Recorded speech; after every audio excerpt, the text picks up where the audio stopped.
ফুলবাড়িতে পাকা রাস্তা তৈরির শিলান্যাস করলেন শিলিগুড়ি পুর নিগমের মেয়র গৌতম দেব।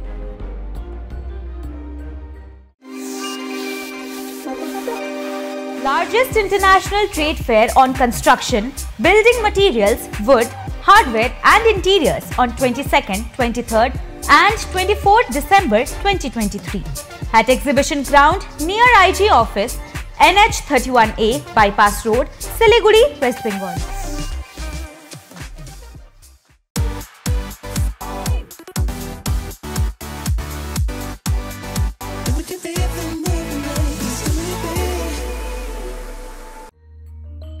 মঙ্গলবার ফুলবাড়ির ২ নম্বর গ্রাম পঞ্চায়েতের অন্তর্গত দোকানঘোড়া থেকে লকডাউন মোড় হয়ে জিয়াগঞ্জ পর্যন্ত প্রায় ৫ কিলোমিটার রাস্তার কাজের সূচনা করা হয়। প্রায় ৮৯ লক্ষ টাকা ব্যয়ে এই রাস্তাটি তৈরি করা হচ্ছে। এদিনের শিলান্যাস অনুষ্ঠানে উপস্থিত ছিলেন জলপাইগুড়ি জেলা পরিষদের পূর্ত কর্মাধ্যক্ষ নূরজাহান বেগম, জেলা পরিষদের সদস্য মনীষা রায়, জলপাইগুড়ি জেলা তৃণমূল কংগ্রেসের সাধারণ সম্পাদক দেবাশিস প্রামাণিক, ফুলবাড়ির ২ নম্বর গ্রাম পঞ্চায়েতের প্রধান রফিকুল ইসলাম সহ অন্যান্যরা। এই বিষয়ে শিলিগুড়ির মেয়র গৌতম দেব বলেন, এই রাস্তাটি একটি গুরুত্বপূর্ণ রাস্তা। রাস্তাটি ২০১৯ সালে বানানো হয়েছিল।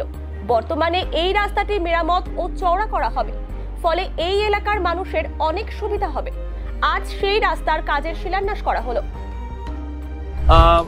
৮৮ লাখ টাকার কাজ, 4.77 কিলোমিটার রিপেয়ারিং হবে এবং ৫ বছর এই রাস্তা যে এজেন্সি নেবে তাদের মেনটেন্যান্সে থাকবে।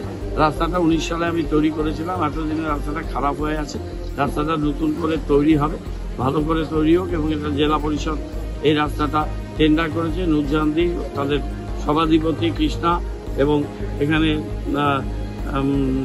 ডাবগ্রাম ফুলবাড়ির যে জেলা পরিষদ সদস্য মনীষা রায়, তাদের সবাইকে ধন্যবাদ জানাই। তারা এটা প্রক্রিয়াটা নিয়েছে। আর দেবাশিস যখন জেলা পরিষদের মেম্বার এবং কর্মাধ্যক্ষ ছিল শিক্ষা সংস্কৃতি জলপাইগুড়ি জেলা পরিষদে, সেই সময় দেবাশিস উদ্যোগ নিয়ে এই কাজটা করেছিল, কিন্তু শেষ করে যেতে পারেনি। সেটা এই নতুন জেলা পরিষদ আসার পর তারা টেন্ডার করেছে এবং জেলা পরিষদের প্রথমে এটা কাজ ভালো করে হোক এবং জেলা পরিষদ নূরজাহানদিরা একটু নজর দিক, এইদিকে আরো অনেক কাজ করুক, এটা আমি চাই। ধন্যবাদ। 50,000 लोगों को अपनी मंजिल से है जोड़ा और नई उत्साह के साथ आए हैं फिर से थामने आपका हाथ। श्री शांति होंडा।